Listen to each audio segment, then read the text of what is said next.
cerita ini. Ceritanya Gus Dur yang mungkin sedikit yang saya ingat yang saya sampaikan. Beliau bercerita begini, dulu katanya ada seorang penjudi dapat uang banyak, kemudian dia beli rumah. Ternyata rumahnya itu ada hantunya.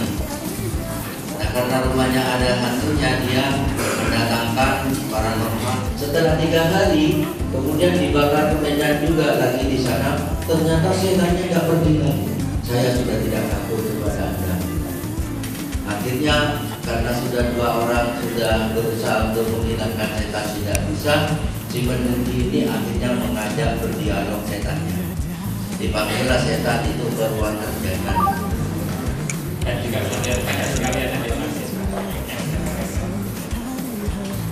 Mohon maaf, saya kalau misalkan didapur sebaiknya untuk dengan film, memang saya sadari mungkin dengan begitu pas, karena saya backgroundnya matematik.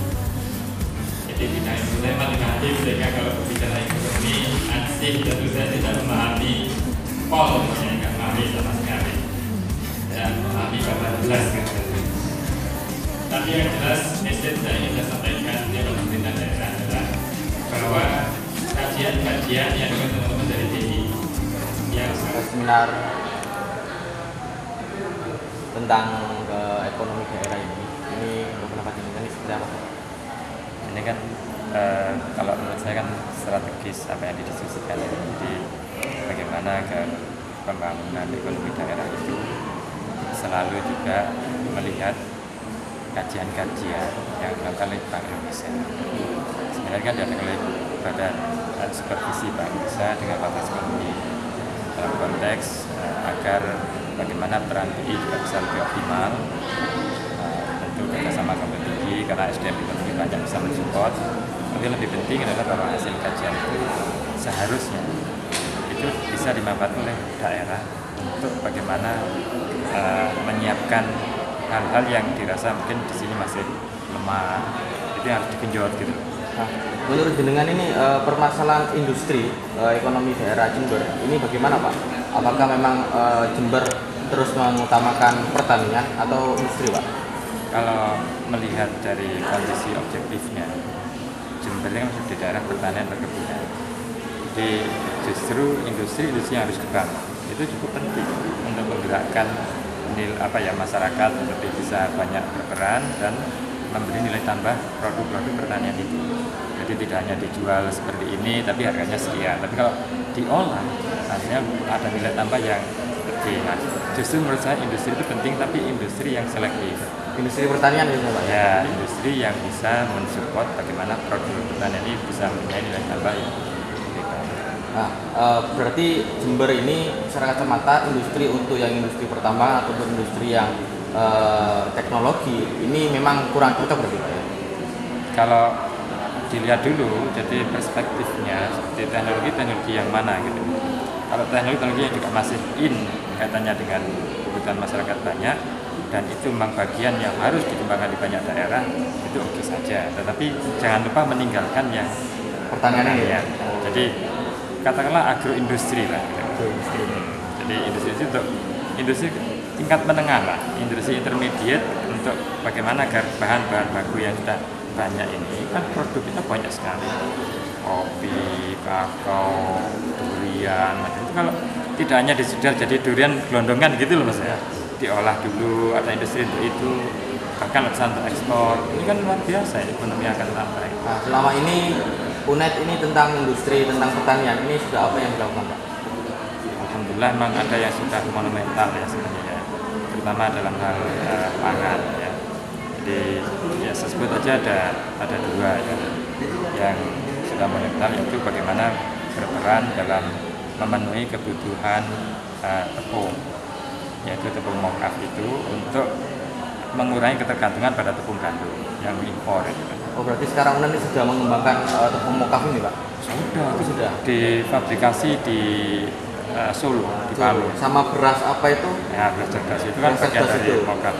Rencananya apa lagi Pak yang perlu dikembangkan UNED tentang industri pertanian ini? Jadi ini kan terus berproses teman-teman, kan sebenarnya kan luas sekali ya. Nah, yang kedua itu adalah tebu tebu transgenik. Karena kita sekarang tebu kan, jadi dan untuk mendukung swasembada gula nasional. Jadi tebu transgenik pertama di dunia itu yang untuk tahan kering itu UNED yang nemukan. Berarti ini rencana memang tebu transgenik ini ya yang harus Insya Allah kan ini sudah komersialisasi yang tahan kering yang untuk itu kapan Pak itu? Oh sudah di launching di Madiun tahun lalu. Tahun lalu ya. Tapi untuk rencana lagi ini apa Pak? Nah ada lagi yang sedang ini dimatangkan itu adalah gaharu. Kan lagi pohon gaharu. Pohon gaharu itu loh yang apa ya, kandungan minyaknya itu sangat dibutuhkan, kan ada di Mataram kan, tapi kan sekarang di daerah-daerah di Indonesia termasuk di Jember kan banyak ya, jadi di Lumajang, Jember, Banyuwangi. Nah persoalannya kan gaharu itu kan yang diambil adalah minyaknya. Nah biasanya ada teknologi untuk nyuntik pohonnya itu dengan sesuatu agar nanti minyaknya itu bisa kumpul, bisa pengganti minyak kelapa sawit gitu Pak? Bukan, kan itu minyak harum-haruman. Harum-haruman ya. Itu di Arab Saudi sangat membutuhkan dan negara-negara lain, dan itu mahal. Nah sekarang itu sedang kita mantapkan karena sudah diuji coba. Bahkan di Banyuwangi itu ada tulisan UNED utama. Jadi yang di namanya sendiri berarti belum kita launching karena kita belum mantap. Jadi masih kita matangkan untuk sampai nanti benar-benar kajian akademiknya sesuai dengan yang ada di lapangan. Tapi uji coba itu dilakukan di Lumajang. Pohon gaharu ini yang paling sentranya paling banyak ini di daerah mana Jember? Jember mungkin yang lebih banyak itu Lumajang kali ya. Jember mungkin ya ada sekitar 15 ribuan pohon kalau di total. Di daerah perbatasan Lumajang itu? Enggak, di mana-mana itu. Di mana-mana ya. Bukan menyentra itu lah. Ya. Terus di Banyuwangi juga. Jadi yang sudah menguji cobakan ya beberapa.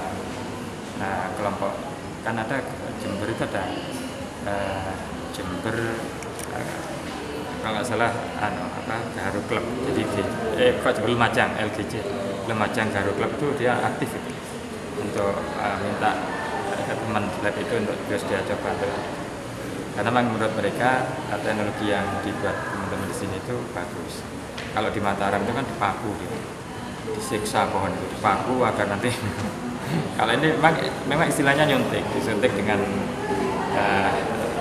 zat tertentu itu nanti agar minyaknya itu berkembang terus mati tapi dia kalau udah minyaknya berkumpul banyak itu dia mati, ya udah itu diambil minyak. Gitu ya. Terima kasih Pak ya. Ya. Terbentuk terhadap Bank Indonesia,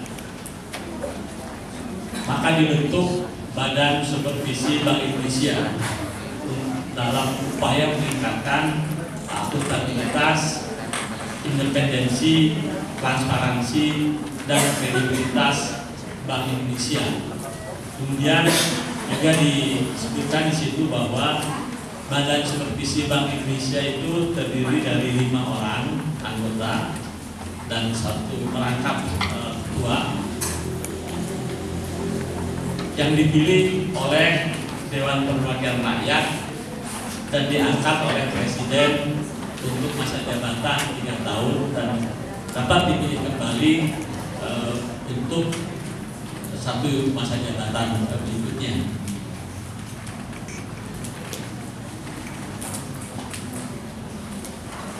Nah, dalam kaitan fungsi daripada BSBI ini adalah melakukan pengawasan bidang tertentu terhadap BI.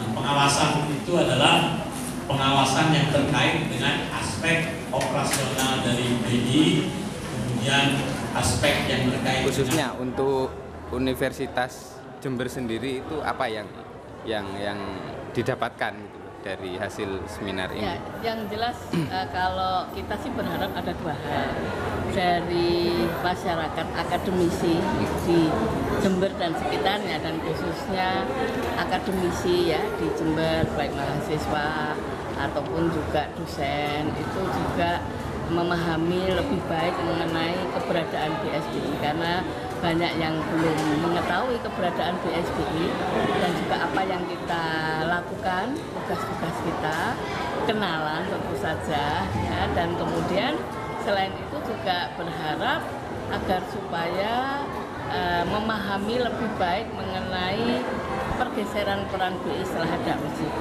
di mana pengawasan dan pengaturan perbankan itu sudah dikeluarkan dari Bank Indonesia, tapi kita juga tahu bahwa Bank Indonesia masih memiliki peranan dan kewenangan yang banyak, baik di dalam moneter, sistem pembayaran, makroprudensial, ataupun juga tentunya karena ini di daerah bagaimana peranan BI di dalam ikut mengembangkan ekonomi daerah. Dari kita sendiri ya tentu saja kenalan itu menyenangkan, paling nggak kita menambah network dan juga mendapatkan masukan dari berbagai daerah, karena bukan hanya di Jember, juga di beberapa kampus masukan mengenai sebaiknya peran BI ke depan pasca pengalian kewenangan pengawasan pengaturan bank ke OJK sebaiknya bagaimana, sehingga saling memberikan manfaat bagi kita di BSBI dan juga bagi akademisi di Universitas Jember. Untuk usaha mikro itu nanti seperti apa yang mau dikelola BI sendiri itu loh, Bu. Untuk usaha mikro, bukan yang makro loh ya.